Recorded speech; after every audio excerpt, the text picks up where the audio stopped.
Welcome to my channel সুস্বাদু রান্নাঘর। আজকে আমি আপনাদের নতুন ধরনের একটি মাংস রান্না করে দেখাবো। এতে আমি নুন, হলুদ এবং কাঁচা সর্ষের তেল দিয়ে মাখিয়ে রেখেছি।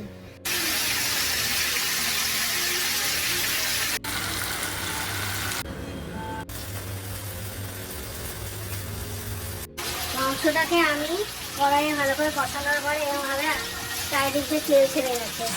এবার এই মাংসে আমি গরম জল বাটিতে করে রাখা ছিল সেটা দিয়ে দিলাম। দিয়ে এবার সেটাকে নাড়াচাড়া দিয়ে ঢাকা দিয়ে রাখবো এবং এটা আস্তে আস্তে মাংসটা হতে থাকবে। হওয়ার পরে 15 মিনিট বাদে ঢাকা খুলে এটাকে আমি নামিয়ে দেবো। মাংসটা নামাবার আগে হালকা করে গরম মশলা দিয়ে ঝোলটা নামাবেন। অনেক দুর্বিষহ গরমে ঘন ঘন ঝোল না খাওয়াই ভালো। হালকা পাতলা ঝোল পেটের পক্ষেও ভালো, স্বাস্থ্যের পক্ষেও উপকার। তাই জন্য আমাদের এই ঝোলটা খাই বেশি শ্রেয়। আমার রান্নাটা রেডি হয়ে গেছে।